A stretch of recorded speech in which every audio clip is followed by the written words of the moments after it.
Ouais. Si, il enregistre. Oui, apparemment, il enregistre. Alors, donc, nous, on fait d'abord on fait sur les Nishmat. Rabbi Yaakov Bar Zohar. Nishmat, Michael Ben Gabriel. Et Fouach Shlema d'Avishalom Baruch Hashem. Avishalom Ben Chaim, ses poumons marchent. Fouach Shlema de Esther Bat Rosa. Et Gilbert Hay Ben Gonzala. Gilbert Hay Ben Gonzala. Yoram Chaim Yosef Ben Tamar. Shlach Lahem Refoua Shlema. Et tous ceux qui ont été touchés par des bêtes sauvages. Oui, je voulais voir avec vous un Rashi dans Parshat Noach que nous allons développer à fur et à mesure dans la Parshat Lech Lecha. Donc ce Rashi-là, c'est dans Pasuk Chavchet, page 25, vous avez Pasuk Chavchet, il est dit Vayamot Haran al Penetera Chaviv. Donc je vous rappelle, les enfants de Terach, il avait Abraham, Nachor et Haran, trois frères, trois fils. Terach avait trois fils, Nachor, Haran, Abraham, Nachor et Haran. Et Haran, il a eu un fils qui s'appelait Lot. D'accord, vers Haran, on lit Lot. Donc Abraham Avinu, c'était l'oncle de Lot.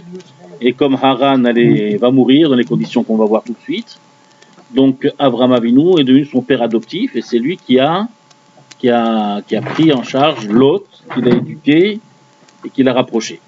D'accord? Donc là-bas il est dit Pasuk Chavchet Vayamot Haran, le frère de Abraham Avinu, Vayamot Haran al Pene Terach Aviv, pendant la vie de son père Terach. Et Terach, il a perdu son fils. Son fils qui s'appelait donc Haran, Vayamot Haran al Pene Terach Aviv. Be'eretz Moladeto, dans leur pays natal, dans le pays de naissance. Aram Naharaim, d'accord? C'est là où ils habitaient. Be'ur-Kazim, dans Aur-Kazdim.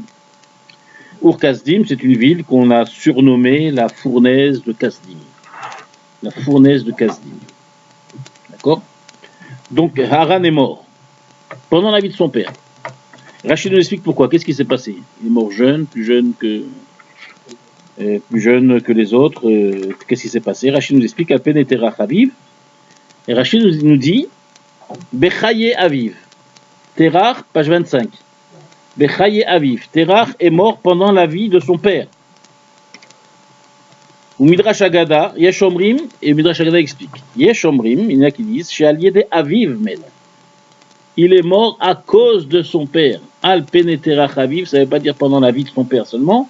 Et ça veut dire aussi que le père était responsable de la mort de son fils, Haran. Qu'est-ce qui s'est passé? Shaliede Aviv Met, chez Kibel Terach al Abraham, Beno, Lifne Nimrod. Terach est allé médire sur son fils. Il est allé dénoncer son fils. Il est allé dénoncer son fils Abraham Avinu, qui avait Lifne Nimrod, Al-Shekitet et Tselamav. Il avait détruit les idoles de son père Terach. C'était certainement un grand commerçant, un riche commerçant d'idoles. D'accord, c'est pas mal d'argent. Et c'était un problème financier. Et donc, c'était un engrenage, la Vodazara. C'était devenu une affaire financière. C'était devenu une affaire financière très importante. Et détruire la Vodazara, ne plus être au Vodazara, c'est une catastrophe financière dans le pays. Il faut bien savoir à quel niveau on parle ici. Un grand business. Et c'était le business le plus noble, le plus recherché, le mieux payé. D'accord? Al-Shekitet et Tselamav. Qu'est-ce qu'il a fait avant Avinu? Il avait détruit tous les Tselamim. Vous connaissez l'histoire? C'est qu'une fois, son père a demandé à Abraham, tu vas rester au magasin et tu vas garder les statuettes et tu vends. Il a dit d'accord. Abraham Avinu n'avait pas le choix. Donc Abraham Avinu, il s'est assis et il a dans le magasin. Et puis voilà qu'une vieille dame arrive avec un bon pain qu'elle avait fait à la maison. Elle va voir la personne qui était dans le Hanout, qui était dans le magasin, donc Abraham Avinu. Il lui dit voilà, je voudrais que tu offres ça aux idoles.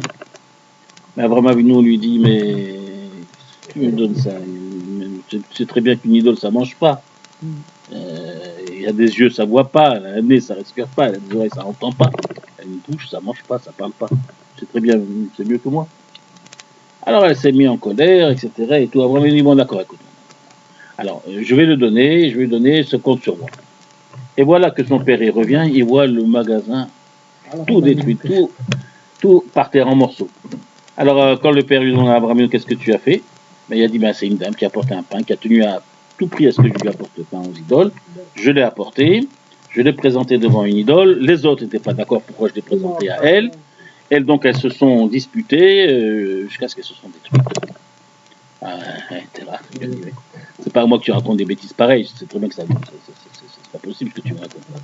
Et alors si tu crois pas que ça peut vivre, ça peut bouger, ça peut te battre, comment tu crois que ça peut te protéger à toi? Donc il a dit donc c'est toi qui as fait ça. Il est parti voir Nimrod, il a dénoncé à Nimrod. Donc Abraham Avinu a été dénoncé à Nimrod. Il faut savoir que Nimrod il a mis en prison pendant 10 ans, en espérant que pendant ces 10 ans, eh bien Terah, Abraham Avinu allait changer ses idées. Il a été jeté en prison pendant 10 ans, il a fait 10 ans de prison. Les plus grands héros du monde ont fait la prison. Comme ça. Tu ne peux pas réussir sans être passé par des épreuves immenses. Donc, Veishlicho le Kivshan. Alors, qu'est-ce qui s'est passé? En sortant, après les 10 ans de prison, Nimrod lui a demandé alors, est-ce que tu crois toujours qu'il y a un maître du monde qui dirige le monde? Abraham Avinu lui répond oui, bien sûr, j'y crois. Pour moi, c'est la vérité. Je ne change pas de vérité comme ça. Moi, c'est la vérité. Il y a un maître du monde qui dirige le monde. C'est une évidence. Alors, Nimrod a ordonné de le jeter dans le Kivshan Haesh. Il a ordonné de le jeter dans une fournaise pour le tuer. D'accord? Veishlicho le Kivshan Haesh. Donc, on a jeté Abraham Avinu dans le Kivshan Haesh, dans la fournaise. Ve'Haran Yoshev, et Haran, il était là, son frère. Haran, le frère d'Abraham Avinu, était assis, puis il voyait le spectacle, tout ça. Et là, on se tourne vers Haran, Ve'Omer Velibo, et il disait dans son cœur comme ça, il disait Im Abraham Notsear Ani Michelo. Si Abraham il sort vivant de la fournaise, je suis avec Abraham. D'accord? Ve'im Nimrod Notsear Ani Michelo. Si c'est Nimrod qui gagne, c'est-à-dire qu'Abraham Avinu est mort et son Dieu ne l'a même pas sauvé. D'accord? Donc c'est comme les autres idoles, c'est la même chose. Et donc je suis avec Nimrod dans ce cas-là. Donc j'attends de voir. Avant de me prononcer, j'attends. D'accord? Mais ne croyez pas que c'était juste un petit rigolo. Hein, c'était vraiment quelqu'un qui aurait été prêt à être jeté une fois qu'il a vu Abraham Avinu sortir vivant. Il était prêt lui aussi à aller dans la fournaise et les convictions se seraient affermies, confirmées, etc. D'accord? Et d'ailleurs, il va aller jusqu'au bout. Ali Michelo, Ve'im Nimona. Donc, qu'est-ce qui s'est passé? Que chez Nitzal Abraham, et lorsqu'Abraham Avinu est sorti vivant, un miracle extraordinaire, Amroulo, ils lui ont dit, les Haran à Haran, Michel mi atta. Alors maintenant, avec qui tu es? Amar Lahem, Haran, Michel Abraham. Je suis donc avec Abraham. Pour moi, Abraham Avinu a raison. Tu es prêt à sauter? Tu es prêt à te jeter? Il dit, je suis prêt. Donc déjà, vous voyez, c'était un niveau... D'accord? Et donc, alors, Ishlichuhu le Kivshan Haesh, on l'a jeté dans le Kivshan Haesh, Venisraf, il est sorti cramé. D'accord? Il a eu le Ganeden, on dit donc.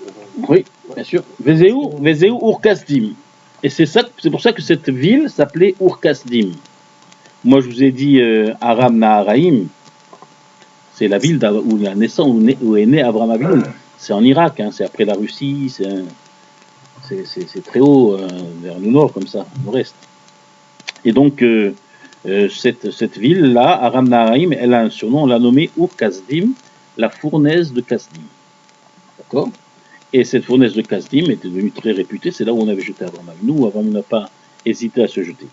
Alors, une question du Pachad Yitzhak. Vous savez, le Pachad Yitzhak, la Yitzhak Utmer, c'est un gadol, qui était dans l'avion de Entebbe. Il était là. Et il écrit un sefer, c'est Pachad Yitzhak, c'est un sefer très connu, très profond. Et il pose la question suivante, et il dit, je comprends plutôt Haran, et je comprends pas Moshe Rabbeinu, mais je comprends pas Abraham Avinu. Abraham Avinu, dit le Midrash, que quand il était devant la fournaise, et qu'on allait le jeter, et qu'il voyait que il résistait, mais que s'il ne résistait pas, il tomberait. Il s'est dit donc Dieu est prêt à me laisser brûler, même si moi je passé ma vie, et j'ai donné 10 ans de prison, et je me bats dans le monde entier pour faire comprendre aux gens qu'il y a un manéique dans le monde qui s'occupe du monde. Comment peut-il prendre la personne qui proclame la présence de Dieu dans ce monde et qui sait ce qu'il se passe, d'accord, et qu'il dirige lui-même ce qui se passe. Comment est-ce qu'il peut me prendre moi, qui proclame sa présence dans le monde, et me faire disparaître de ce monde? Il a eu un moment, il a eu une réflexion. Il a eu cette réflexion. Il s'est dit, mais alors dans ce cas-là, tu te bats pour une vérité qui ne sert à rien. En fait, parce que tu peux défendre Dieu, mais il t'ignore complètement, et il te laisse disparaître. Et la seule personne qui proclamait la présence de Dieu dans ce monde, la Emouna, disparaîtra en même temps. Mais alors, où est la vérité alors? Ça, c'est pas la vérité.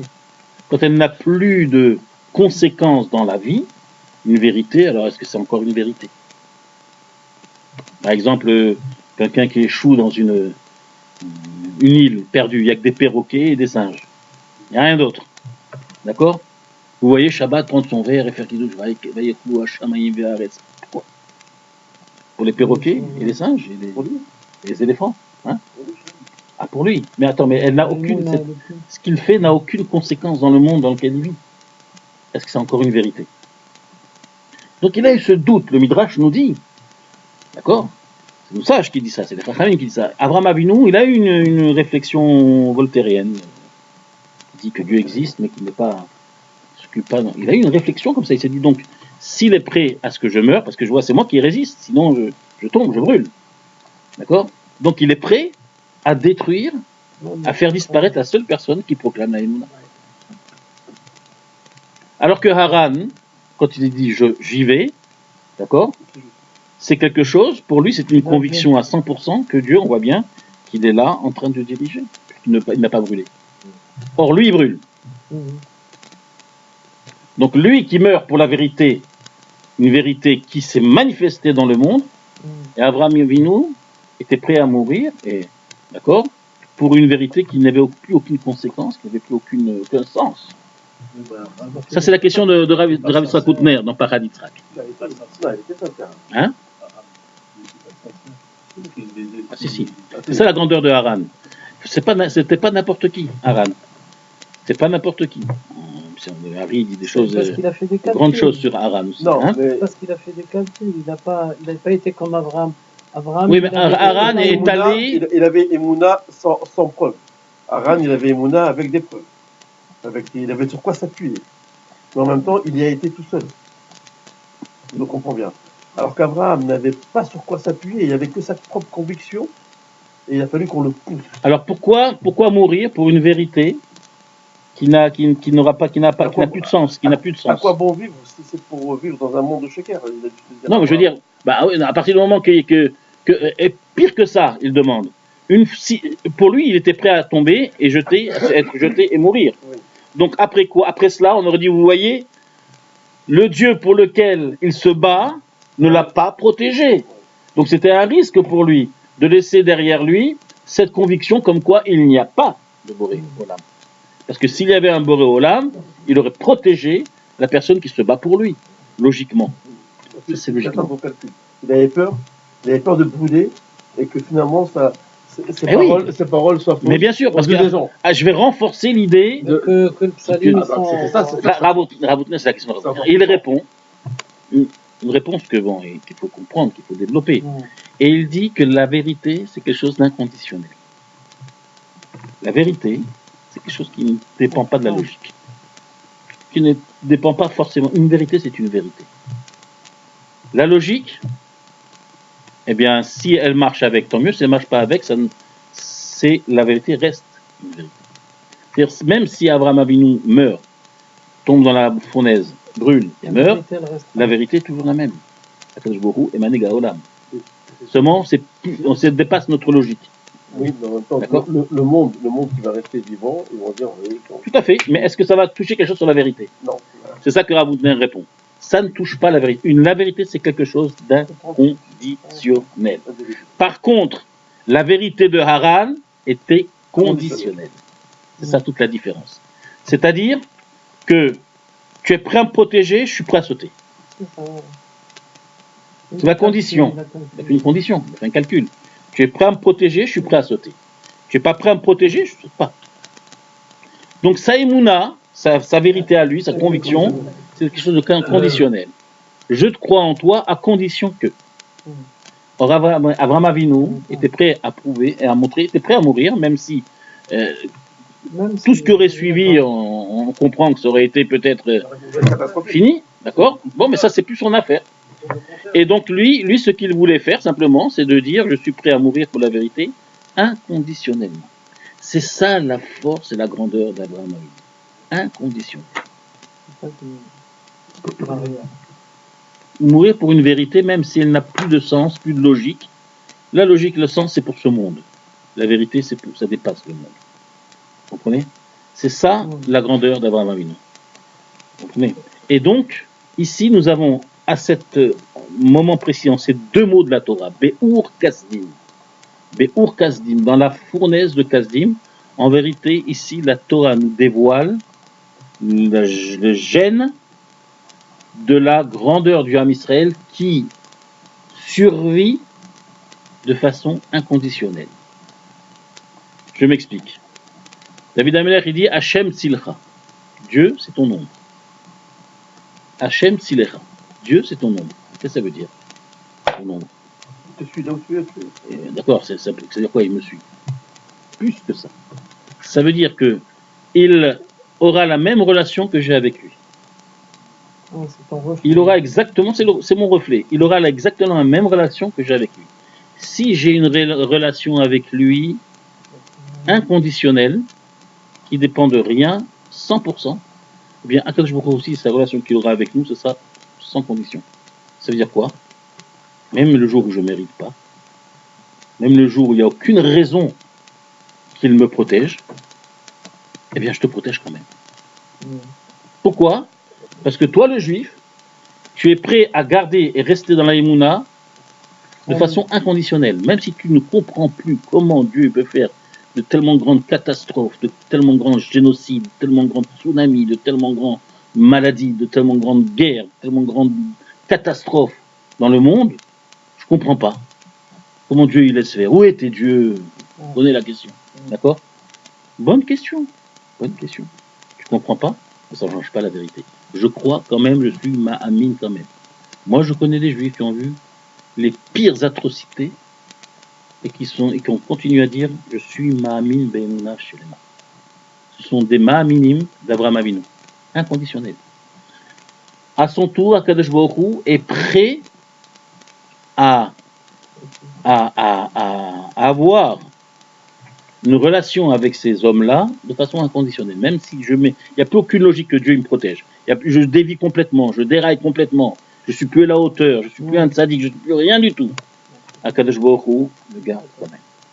Cette chose-là, on l'a méritée grâce à Abraham Avinu ici. Haran qui était ma'amin avec condition, sous condition. Alors Akadosh Baruch Hu lui a dit, alors donc je te mets sous les conditionnements et sous la logique de ce monde. Tu rentres dans la logique de ce monde. Et dans la logique de ce monde, ce qui touche le feu, il se brûle. Pour toi, la Emouna, c'est quelque chose qui est quelque chose qui doit être logique, d'accord, qui peut être sujet, la vérité, à compromis et à condition. Alors dans ce cas-là, je te laisse sous les règles de ce monde, qui est un monde logique et rationnel. Je te laisse dans les mêmes conditions de ce monde, dans les mêmes règles. Et le feu, ça brûle. Il a brûlé, c'est pour ça qu'il a brûlé. Parce que sa émouna à lui, elle était basée sur une condition, sur une logique. Une logique terrienne. Puisque maintenant tout le monde a vu que Dieu existe et qu'il dirige ce monde, puisqu'Abraham Avinu est sorti, alors je suis Mahamin. Ah, tu n'es Mahamin que lorsque tu vois concrètement que tu as raison d'être Mahamin. Tu as une preuve physique et matérielle d'être un Mahamin. Alors si tu as une preuve physique et matérielle d'être Mahamin, alors je te mets sous ces règles matérielles et physiques. Si tu rentres dans le feu, tu vas te brûler. Abraham Avinu, qui était prêt à rentrer au nom de la vérité inconditionnellement, eh bien, il n'était pas sujet aux lois physiques de la nature. Il n'a pas brûlé. Vous voyez? Comme ça, Raoutner explique. Je trouve cette explication magnifique parce qu'elle nous fait comprendre comment Am Israël, après tout ce qu'il a traversé dans l'histoire du peuple juif qu'on connaît, l'histoire du peuple juif, avec tout ce qu'il a traversé, comment est-ce qu'il reste? Il est toujours Kayam. Dispersé aux quatre coins du monde. C'est logique. D'accord? C'est quelque chose qui n'est pas logique. Hein. Tout le monde sera prêt à te le dire. D'accord? Et quand même, ou alors même des fois où nous n'étions plus à la hauteur. Nous n'étions pas à la hauteur. Nous n'étions pas tous des tzadikim, un peuple digne. Il y a des moments où nous sommes devenus un peuple indigne. Quand même, Akadosh Baruch Hu nous a gardés. D'où ça vient, ça? Ça vient d'ici. Ça vient d'ici. C'est ça pourquoi Akadosh Baruch Hu nous garde malgré tout. Bien qu'il y ait eu des périodes dans l'armée israélienne qui étaient catastrophiques. Le Godor, d'accord? Il a eu une petite fila de Moshe Rabbeinu pour dire bon, je le fasse. Là où on a reçu la Torah, on a fait une idole, le Godor.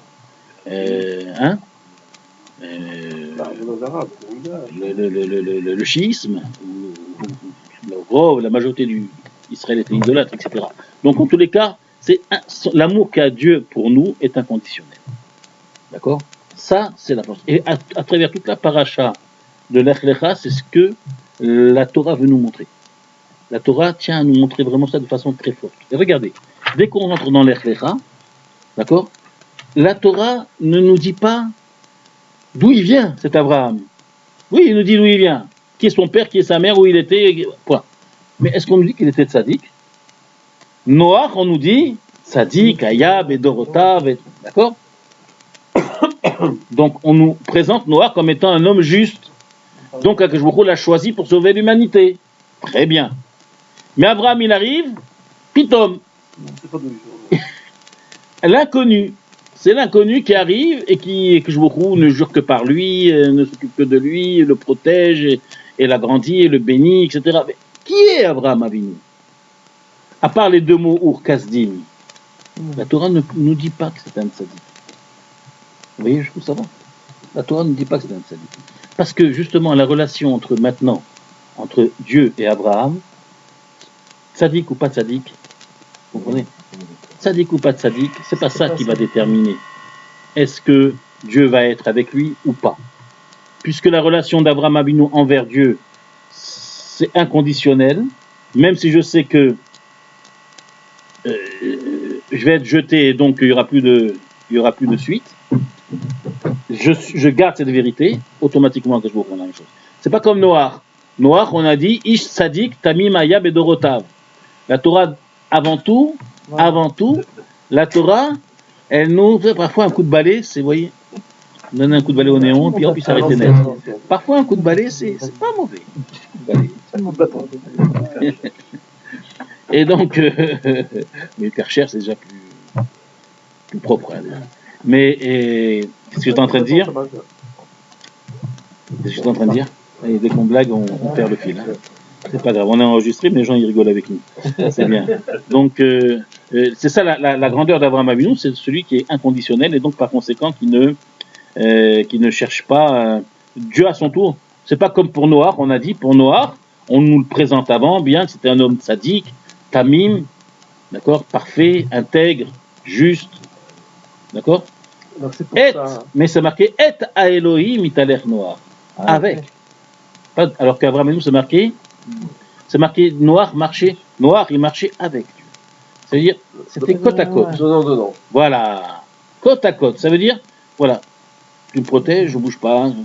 Donc, il y avait, Akadosh Baruch Hu, il a vu qu'il ne se mélangeait pas à à toute la perversité de la génération. Alors il se mélangeait pas à toutes les fautes et qu'il restait intègre et qu'il restait juste. Alors il a dit donc je te protège. Alors tu me protèges, continue, etc. Tu veux me faire une arche, je fais une arche. Donc c'était quelque chose, c'était côte à côte. Alors qu'Abraham Avinu c'était lifné. Il regardait pas si Dieu était derrière lui ou pas.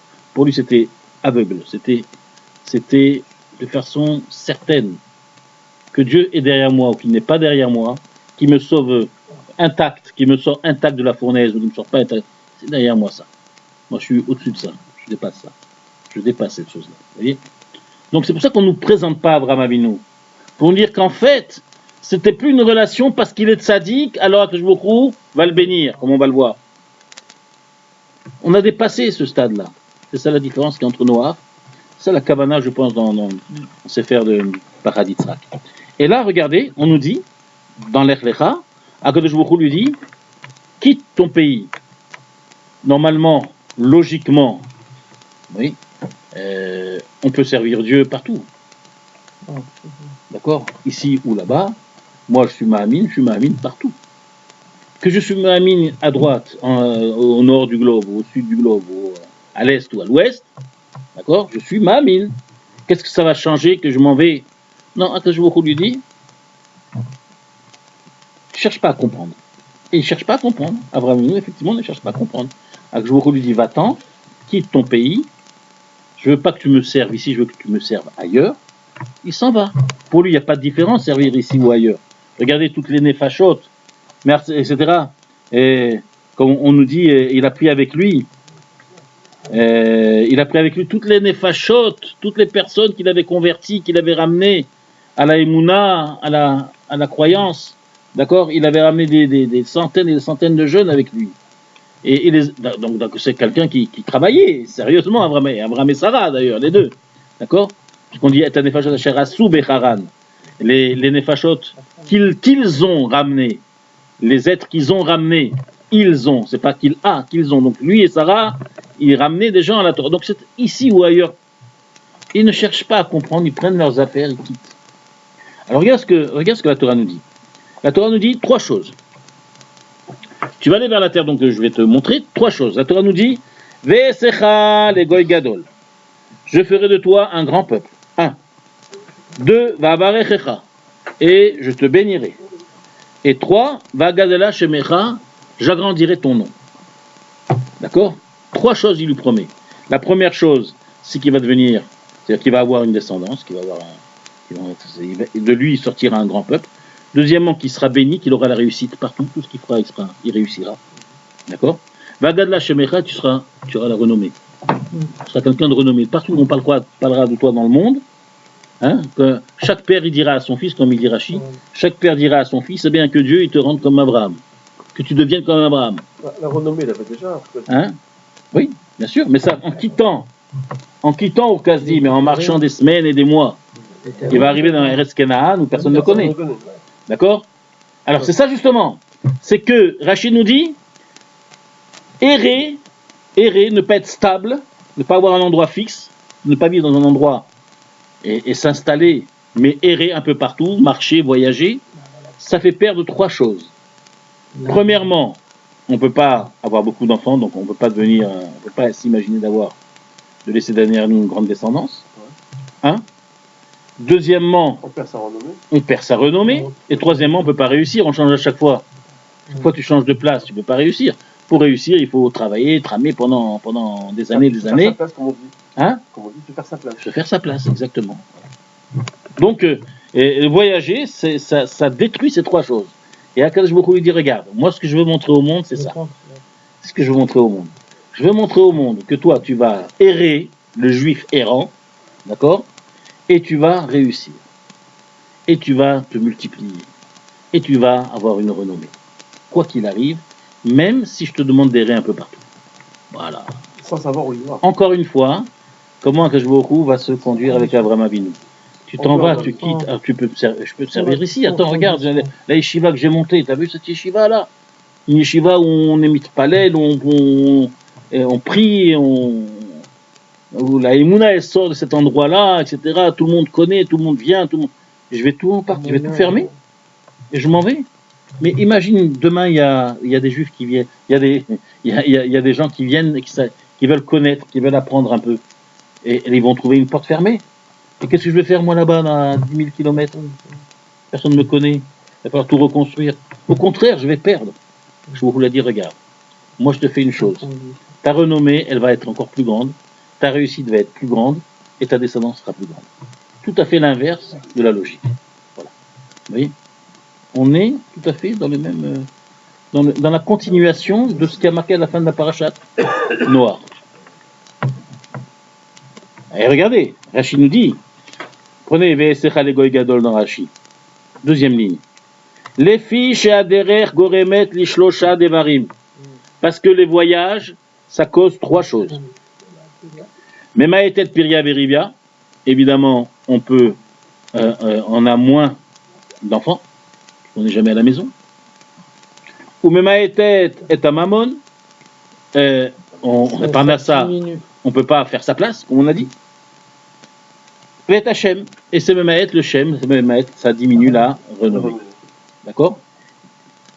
Les kar ou skak, les shosha brachot ilelu. C'est pour ça que beaucoup lui a dit ces trois promesses-là en lui disant que tu vas fonctionner pas, tu ne vas pas fonctionner comme le reste du monde.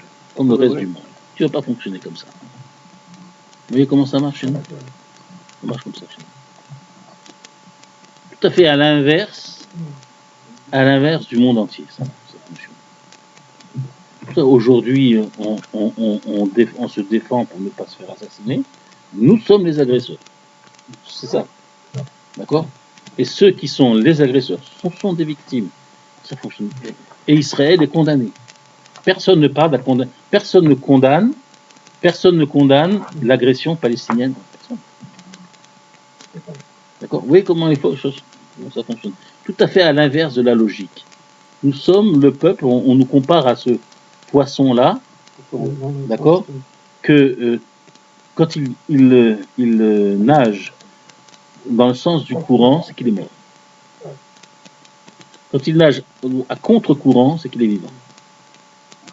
C'est comme ça un poisson. D'accord. Nous sommes exactement les dagim de l'humanité, les poissons de l'humanité. C'est-à-dire, à chaque fois qu'on est à contre-courant, c'est que ça se passe bien. Quand les choses sont à l'envers, ça veut dire que c'est normal, tout est bien, les choses fonctionnent tout à fait normalement. Pas besoin de développer ça, réfléchissez un petit peu. Tout ce qui se passe en Eretz Israël aujourd'hui, c'est quelque chose qui est illogique, c'est pas logique. Que ça soit la réussite, comme au contraire les défaites, d'accord, les condamnations, etc. La réussite aussi, c'est une réussite qui n'est pas normale, qui ne fonctionne pas logiquement. D'accord? Comment en 50 ans, regardez en 50 ans, comment un petit pays comme ça il devient, c'est pas logique. Non, ça ne fonctionne pas logiquement. Et quand on est là pour se défendre parce qu'on nous agresse, on est les agresseurs, on est les bourreaux. Mais ça ne fonctionne pas normalement. C'est tout à fait l'inverse. Bref. Vous voyez ce que Rachid nous dit ici? C'est exactement la même chose. Et il y a un point merveilleux que j'aimerais sortir avec vous de ce Rachid. Pour vous montrer qu'un Rachid, c'est quelque chose d'une profondeur extraordinaire. Regardez ce que Rachid dit. Rachid dit, Davarer, comprenez bien parce que c'est intéressant. C'est que d'ailleurs de le répéter à la maison, ça vaut la peine. Dabaracher. Rachid veut donner une deuxième explication sur ces trois choses-là. Vous avez Dabaracher, 2, 4, 6, 8, 8e ligne. Dabaracher, dans Rachid. Dabaracher. Oui, c'est suivre dans Rachid, c'est très intéressant. Ve'esecha legoy gadol. Akadosh Baruch Hu lui a promis trois choses. Je ferai de toi un grand peuple. Je ferai de toi un grand peuple. D'accord? Deuxièmement, qu'est-ce qu'il lui a promis? Bavarecha, c'est-à-dire tu vas réussir. Tu auras la réussite. Tu auras la réussite. Et troisièmement, j'agrandirai ton nom, ta renommée. D'accord? Et vous savez, tout ça, ça marche, tout ça, ça fonctionne, que si aussi nous ne nous conduisons pas avec lui de façon logique. Attention. Tout ça, ça marche parce que nous ne nous conduisons pas avec Akadosh Baruch Hu de façon logique. Donnant, compromis. Tu me donnes, je te donne. Ah, j'ai réussi ce matin bien au boulot, je vais étudier un petit peu. Ah, ce soir tu n'auras pas le droit au shiur parce que j'ai pas réussi ce matin. Quand je Oui, réussirai, c'est ça. on se reverra. Bye. D'accord? Voilà, ça, c'est faire des c'est- conditions. Aran, ça dépend. Si Aran il sort, ça va. S'il sort pas, ça va pas. D'accord? Et donc, c'est uniquement si nous marchons aussi de cette même manière-là, Hachem Tzilcha, il est ton ombre. Tu es inconditionnel avec lui, il n'y a pas de compromis. Une halakha dans le Shulchan Aruch, c'est une halakha, on la respecte. D'accord? C'est la volonté d'Akadosh Baruch Hu. Je bouge pas. C'est pas logique là. Attends, regarde, tout le monde te regarde. Qu'est-ce que tu fais? Non, pour un fou. D'accord? Donc ça, tout ça ne fonctionne que si moi, c'est ma relation que j'ai avec lui. Alors regardez ce que Rachid dit. Ah, Oui. Il y aura toujours, quand on aura besoin de quelque chose un peu plus, on va faire un peu plus du côté aussi. Oui, parce qu'on est des gratteurs, nous, les juifs. Bien sûr, tu as raison. Et on va toujours Nous sommes faire- des On a gratteurs. besoin de faire plus. Ah oui, de toute façon. On a ça toujours là à demander, donne-moi encore un peu. On est des gratteurs. Mais ça n'empêche, C'est pas comme ça que ça marche. hein, C'est pas comme ça que ça marche. mais je peux gratter. Si à partir du moment que Akadosh Baruch Hu aussi il me gratte, il gratte sur moi. Je veux aussi il gratte sur moi. S'il me dit de faire des choses, fais-moi ça, alors que c'est pas logique, quoi. D'accord? Et il arrive des choses et après m'être arrivé une chose, je dis je suis Ma'amin Be'emunah Shlema.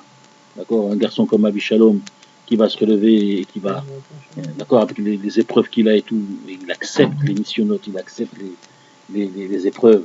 D'accord? Et c'est Akadosh qui a gratté là. J'accepte. Tu m'as gratté, tu m'as fait mal même, j'accepte. Pour moi, tu es yachar, tu es droit. Tout ce que tu fais, c'est juste.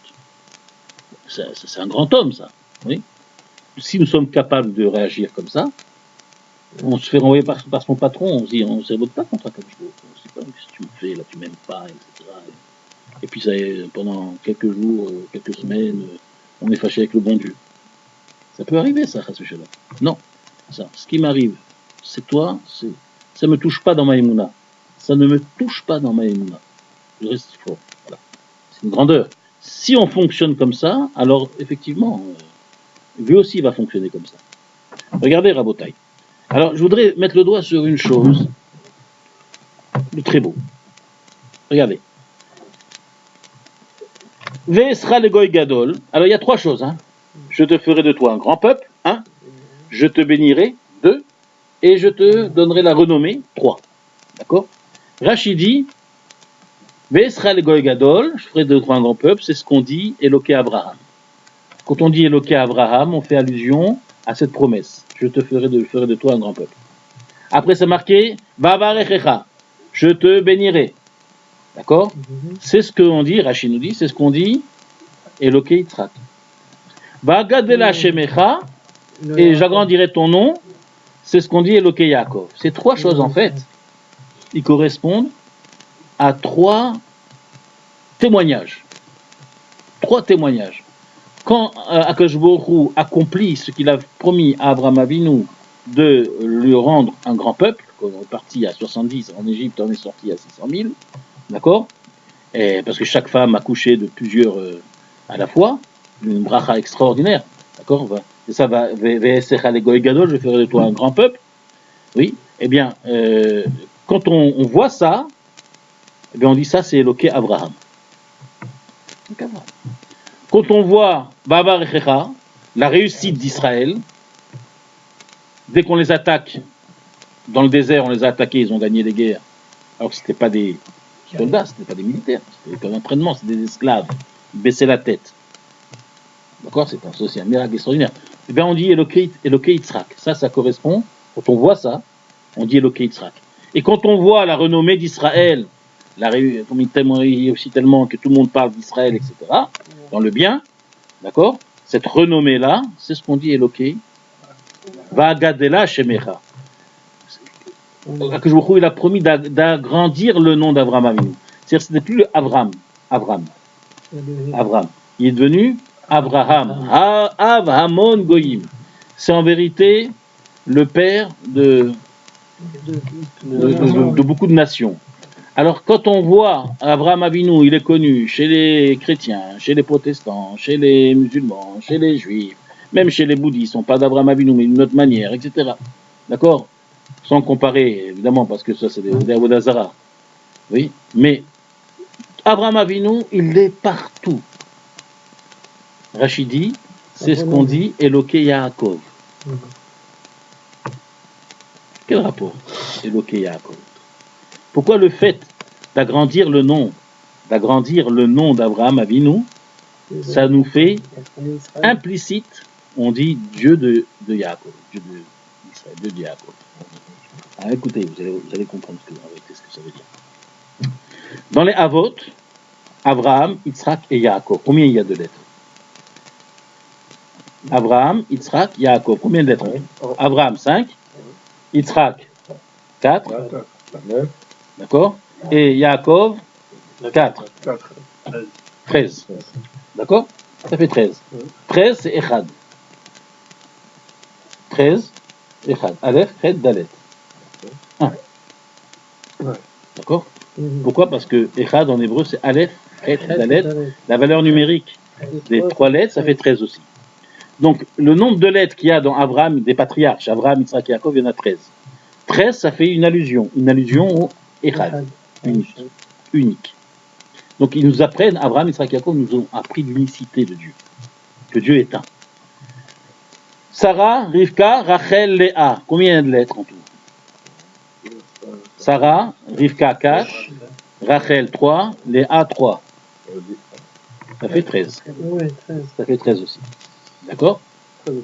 Parce que les Imaot aussi, les matriarches aussi, nous apprennent ce que c'est l'unité de Dieu. Et les deux ensemble, 13 plus 13, ça fait 26. S'il y a cette unité règne entre le couple, la femme et l'homme, les matriarches et dans tout l'âme Israël, il y a Dieu qui y réside. Ça fait 26. Ça fait 26. Magnifique. Extraordinaire. Voilà. Maintenant, Rabotai. Vous savez que Abraham Avinu, on lui a changé son nom de Abraham en Abraham. Et la Torah nous dit, attention, il est formellement interdit de l'appeler, une fois qu'il sera appelé Abraham, on ne peut plus l'appeler Abraham. On a rajouté un et, son nom c'est plus Abraham, c'est Abraham. D'ailleurs, Abraham, il a mis au monde Ishmaël. Abraham n'a pas mis au monde Israël. C'est Abraham qui a mis au monde Israël. C'est la grande différence, Rabotai. Rien à voir, il y a le et. C'est 2 hommes différents. Le et. On expliquera le et plus tard. Non, c'est tout un chiot, ça. Ben oui. On va passer quelques centaines de chiorim pour comprendre vraiment l'ombre de la goutte d'océan. Et encore. Et par contre, Yaakov aussi, on lui a changé son nom. On n'appellera plus ton nom Yaakov, Kiyim Israël Yeshemecha, car ton nom deviendra Israël. Donc Jacob, son nom s'est transformé en Israël. Par contre, après la Torah, elle l'appelle encore Yaakov. D'accord? Elle l'appelle encore Yaakov. Rabotai, oui, c'est vrai, tu as raison, c'est 2 dimensions. Il y a la dimension Yaakov et la dimension Israël. La dimension Israël, c'est celui qui se bat avec l'ange de Esav, qui n'a pas eu peur, qui s'est battu, etc. Son nom, là, on l'a nommé Israël parce que c'était quelqu'un de courageux, de fort. Et quand on l'appelle Yaakov, c'est le faible, c'est le tam, c'est l'étudiant, c'est celui qui se cache, qui se sauve. C'est la période Yaakov. D'accord? C'est 2 dimensions. Et ça, malheureusement, on voit qu'il y a eu des hauts et des bas. Donc il y a eu des moments Yaakov, il y a des moments Israël, il y aura des moments Yaakov, il y aura des moments Israël, ça finira par Israël. Très bien. D'accord? Mais Abraham, il ne faut pas toucher. Interdiction d'appeler Abraham, seulement Abraham. Donc Rabotai, si on aurait pu appeler Yaakov Israël, combien de lettres il y aurait eu? Une lettre en plus. Parce que dans Yaakov il y a 4 lettres, Israël il y a 5 lettres. Donc il y aurait eu 14 lettres. Si on pouvait appeler Yaakov Israël, il y aurait 14 lettres. Il n'y aurait plus cette allusion sur la Hardout, que les Avot ont fondé l'unicité du Ham Israël, l'union dans Ham Israël. C'est la même chose tout ça. D'accord? Si Ham Israël est uni, c'est qu'ils sont mahamis dans un Dieu un. Et c'est quand ils sont plus mahamini, mais qui se dispersent, quand ils sont plus bien entre eux, il y a discorde entre eux, c'est là que la Emouna elle s'effrite. C'est une seule chose tout ça. Donc, si on appellerait Yaakov Israël, on serait 14. Il y aurait 14 lettres. On ne pourrait pas. D'accord? À moins qu'on appelle Abraham. Si on revient sur Abraham, mais on ne dit pas Abraham, on dit Abraham. D'accord? Donc, Rabotai, si on a dit maintenant, c'est plus Abraham, c'est Abraham, alors on est obligé de dire Éloqué. Comprenez? Vous voyez la correspondance? Si, qu'est-ce qui nous permet de dire Éloqué Yaakov? C'est parce qu'on dit Abraham. Si on dirait pas Abraham avec le He, Israël. d'accord? Et on dirait Yaakov, eh bien là on serait à 12. Donc ça va pas. Il nous faut 13. Il faut ce pilier du 13. Il nous faut. Donc quand on dit Vagadela Shemecha à Abraham Avinu, Vagadela Shemecha, ton nom ne sera pas Abraham mais Abraham, alors ça nous automatiquement on doit dire Eloké Yaakov et pas Eloké Israël pour garder les 13. Voilà. Ça c'est le pirouge que j'ai vu. D'accord? Vous voyez maintenant le rapport qu'il y a. Vagadla Shemecha, c'est Eloké Yaakov. Mais en fait, Rabotai, à part ce jeu de mots là, à part ça, il y a une kavana profonde qui se cache à travers ça. C'est quoi? C'est parce que nous ne disons plus Abraham mais Abraham, et qu'Abraham est devenu cet homme-là qui est capable d'être inconditionnel envers Akadosh Baruch Hu. Jusqu'à aujourd'hui, on peut dire Eloké, le Dieu de Yaakov, le faible. Même quand on est faible et qu'on est en bas de l'échelle, d'accord, et on s'appelle Yaakov, on peut toujours dire Eloké Yaakov. Il reste notre Dieu. Vous voyez la kavana qui se cache ici? Il reste quand même le Dieu de Yaakov. Grâce à quoi? Parce qu'on dit Eloké Abraham. Parce qu'on dit Abraham, on dit plus Abraham, on dit Abraham. Et cette notion de Abraham, c'est cette notion-là, comme on a dit, c'est d'être un ma'amin de façon inconditionnelle. À partir de ce moment-là, Dieu, il est prêt à être le Dieu d'Israël, c'est sûr, mais même de Yaakov. Même au moment où il est faible, même au moment où il est au bas de l'échelle, même au moment où il tombe, il chute, et on dit toujours Eloké Yaakov. Il reste notre Dieu. Vous voyez le lien qui est entre les deux. Donc, vous avez à travers ce Rashi qui a l'air de rien, en fait, vous voyez le lien, c'est que si Dieu est avec nous, même au moment où on ne mérite plus, au moment où on fait des Chilul Hashem, au moment où ceux qui devraient censés nous présenter ne sont pas à la hauteur, d'accord, Akadosh Baruch Hu reste avec nous. C'est ça l'explication. Vous voyez? Et pour finir, j'aimerais juste vous amener à la guerre mondiale. Puisque dans la page 29, ici, dans le Réveillé, va éclater une guerre. Une petite question. Vaïhi bime Amrafel, dit le Passouk Aleph, vous avez? Vaïhi bime Amrafel. Alors, je vous explique rapidement.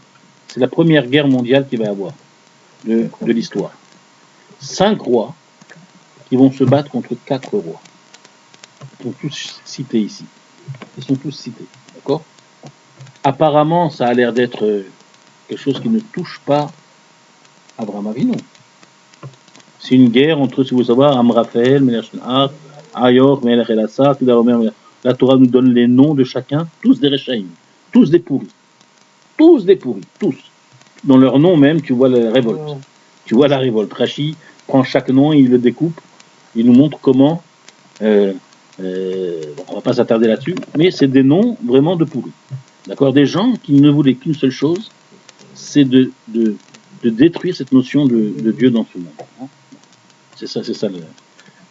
C'est ça, 5 qui veut détruire le 4 veut détruire le 5.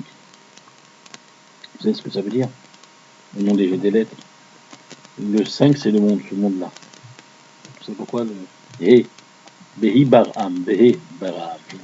D'accord? C'est marqué dans la Torah, voici l'histoire du ciel, de la terre et du ciel. Voici l'histoire de la terre et du ciel. En Bereshit, voici l'histoire de la terre et du ciel. Lorsqu'il fut créé, Behi Barham, lorsque il l'a créé, il y a un grand He dans la Torah. C'est Behi Barham, il l'a créé avec la lettre He. D'accord? C'est marqué Kibeka Hashem Tsur Olamim. Dieu a créé les mondes avec Yudke. Le K, Yudke. Kibeya Hashem Tsur Olamim. Dieu a créé Eretz Veshamaim avec 2 lettres. Shamaim, il a créé avec le Yud, et ce monde, il a créé avec le He. Alors, si vous voulez comprendre pourquoi ce monde, il a créé avec le He, qu'est-ce que ça veut dire? Le He, c'est quoi? C'est un Dalet, et à l'intérieur du Dalet, il y a un Yud. D'accord? Il y a le Dalet, à l'intérieur du Dalet, il y a un Yud.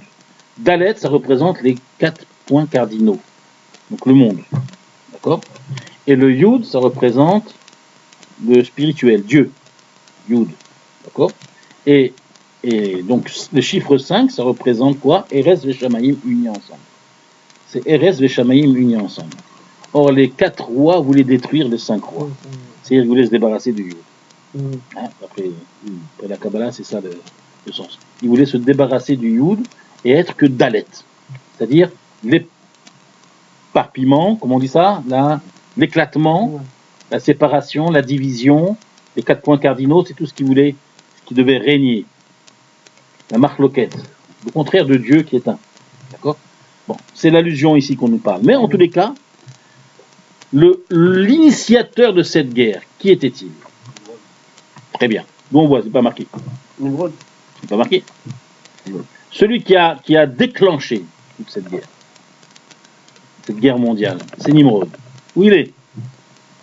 Il n'a pas cité son nom. En vérité, Rachid nous dit, il est là son nom. Il est où? Amraphel. Amraphel, Vayibime Amraphel. Amraphel, c'est qui? C'est Nimrod. Pourquoi?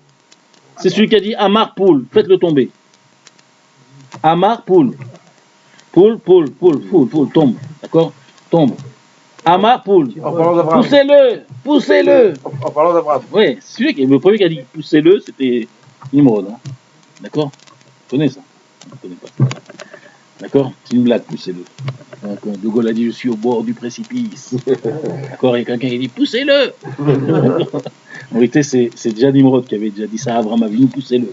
D'accord? Poussez-le dans la. Alors, c'est vrai. Amraphel, Rabotai, c'est Amarphel, Fal, Nafal, tombé. C'est celui qui a dit faites-le tomber. C'est Nimrod. Pourquoi est-ce que la Torah ne nous a pas donné son vrai nom? Vahi, Bimé, Nimrod, Meler, Shin'ar. Puisque Nimrod était le roi de Shin'ar, à Babel. D'accord? Non, Shin'ar, ça veut mélanger. Babel, ça veut dire aussi mélanger. D'accord? Donc, le roi de Shin'ar, c'était Nimrod.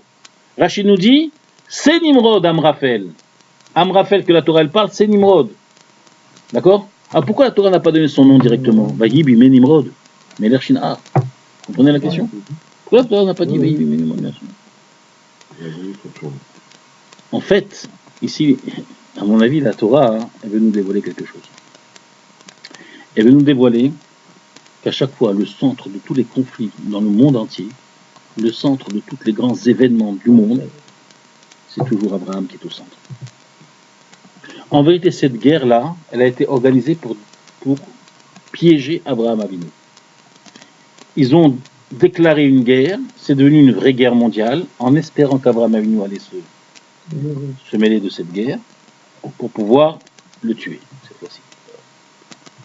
C'est ce qui a été monté par Nimrod. C'est pour ça que la Torah nous parle du nom de Amraphel et pas Nimrod. Parce que dans le nom de Amraphel, on implique Abraham.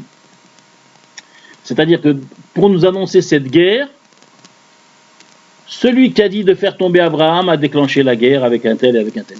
Il a un nom celui-là. Celui qui a dit de faire tomber Abraham dans la fournaise s'est battu avec tel Méler et tel Méler. Mais attends, mais tu nous mélanges deux histoires là.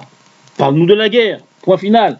Parle-nous de Nimrod qui fait la guerre avec les autres peuples. Non, on veut nous parler, nous mettre sous allusion Abraham Avinu. Nous dit les Farshim parce qu'on a voulu attirer Abraham Avinu. Abraham Avinu il a dit moi je suis pas un djihadiste. Moi les guerres, ça m'intéresse pas. D'accord? Abraham Avinu a refusé de se mêler. Abraham Avinu a refusé de se mêler de cette guerre. Et il était bien malheureux Nimrod parce qu'il pensait qu'Abraham Avinu allait rentrer. Qu'est-ce qu'il a fait Nimrod? Il a touché la chair d'Abraham Avinu. Il a touché Lot, son neveu, son fils adoptif d'Abraham Avinu. Nimrod, Lot, d'accord? Il a fait prendre en prison, etc. Il a confisqué tous ses biens, etc. Là, Abraham Avinu a réagi. Il s'est dit, moi je ne suis pas un djihadiste, je ne vais pas me battre, ça. Mais si tu me touches à moi, là, tu vas me connaître. Et là, Abraham Avinu s'est engagé dans cette guerre. Et comme on dit, il a fait, comme nous voyons tous les jours, d'accord, dans toutes les guerres d'Israël, Baruch Hashem, combien des milliers tombent devant un ou deux. C'est ce qui s'est passé. Ils ont pris 318 hommes pour faire la guerre. il a remporté cette guerre-là, il a récupéré l'autre, il a ramené l'autre. En tous les cas, dans cette histoire-là, ce que je Avec vous... 318 ans. 318 hommes. Bon, c'est quelque chose qui est encore, Hein? c'est encore quelque chose qui est caché, là. Bien sûr, bien sûr, bien sûr, bien sûr. Mais lui, 318, c'est Shin Yutret. Oui. Ça vous rappelle quelque chose, Shin Yutret? Sia. Sia. Les Shurim de Non, Bereshit, on n'a pas fait, Shurim de Noah, d'accord? Shin Yutret, Shem Yafet et Ham, Ah oui. d'accord? Et c'est aussi 318. 318, c'est la valeur numérique de Eliezer, Oui, Eliezer, voilà. son Talmud. C'était En fait, il a pris son Talmud Lui et ils sont partis les deux ensemble. C'est-à-dire, qu'est-ce qu'il a pris son Talmud pour faire la guerre? Non, c'est-à-dire, il a pris tout le chinour qu'il a donné à son élève. Toute la Torah qu'il a transmise, il est allé faire la guerre avec ça. D'accord? C'est en fait qu'il a rien fait. Il a amené ses élèves, il a amené ses enfants et qu'il a éduqués. C'est marqué, il a pris être Chanichav dans la Torah. Abraham Avinu a armé ses disciples. Il a armé ses disciples. On voit en même temps la guerre, on voit en même temps l'Imoud la Torah. Vayarek et Chanichav, Rabotai. La Torah nous dit des mots extraordinaires et on ne sait pas à quoi elle fait allusion. Vayarek et Chanichav, il a armé ses disciples. Un disciple, il n'est pas en train de se battre, il est assis à la yeshiva en train d'étudier. Un armé, il est dans le champ de bataille. Eh bien, Abraham Avinu, il a uni les deux. D'accord? C'est-à-dire qu'il est parti à la guerre avec cette émouna-là, son srout à Torah, son srout, mais le mérite de toute la Torah qui répandait autour de ses élèves et l'éducation qu'il a éduqué ses élèves, eh bien, c'est ces mérites-là qui sont partis faire la guerre avec lui. Pour vous dire à Botaï qu'on voit deux choses ici. On voit une chose principale, c'est que voilà le premier événement mondial qui se passe dans le monde. Qui est au centre? Abraham Avinu. Mais la Torah dit ça avec une subtilité extraordinaire. C'est qu'elle n'appelle pas Nimrod l'initiateur de la guerre. Elle ne l'appelle pas Nimrod, elle l'appelle Amraphel. Amraphel qui est celui qui a dit à Abraham, poussez-le. Voilà. Pour nous dire que chaque événement qui se passe dans le monde, le juif est toujours au centre.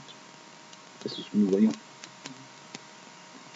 Quand il se passe, Israël, c'est le laboratoire du cosmos, laboratoire de ce monde. Tout ce qui se passe avec Israël.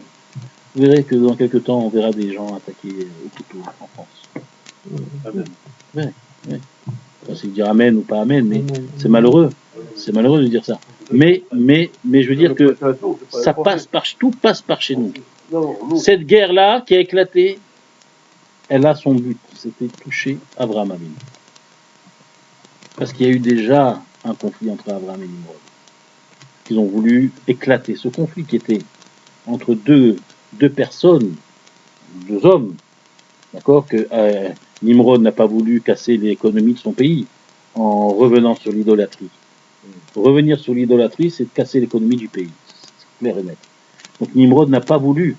Donc il y a eu un combat entre Abraham et Nimrod. D'accord? Et ce combat qu'il y a eu entre Abraham, Avinu et Nimrod, il se retrouve dans la guerre qui a éclaté ici. Pour vous montrer que des fois, des petits conflits comme ça devient des grands événements du monde. Et au centre, vous avez toujours le juif. Voilà, à bataille des idées que j'ai dans cette paracha. Et donc, de quoi méditer, de quoi réfléchir. On va s'arrêter là. On va vous souhaiter à tous une agréable soirée, bonne nuit. Et comment ça marche ça? Comment ça s'éteint? J'arrive pas à l'éteindre.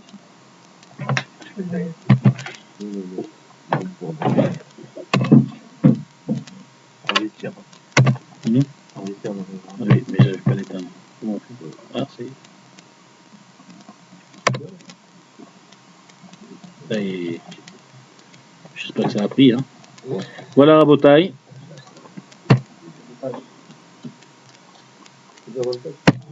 Rien ne répond. Rien ne répond.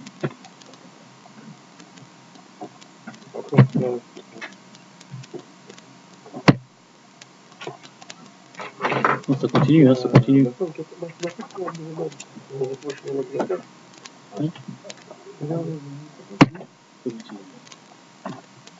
Bon. Etc. Ça y est. Tout ça continue. Ah, voilà, ça y est. Ça y est, c'est éteint. Non, ça continue.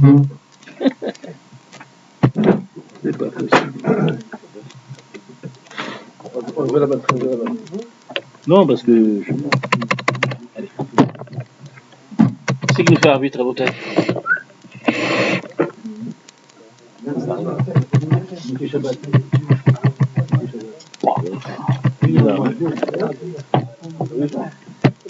Toujours le samedi soir. Hein? Toujours le samedi soir. Voilà, fermé.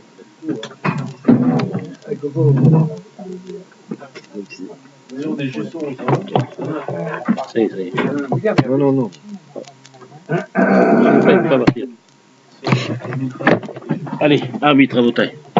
Adonai Tsebaot Imanu, Midavanu Yaakov Selanu, Tzvot Terba. Adonai Yoshia Melech Yanenu B'Yom Korenu. Fais arbitre. Salut. Daniel, tu fais arbitre. Ça a marché? On peut.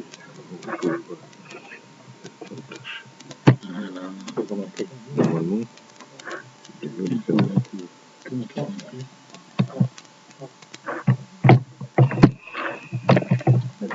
Terminé.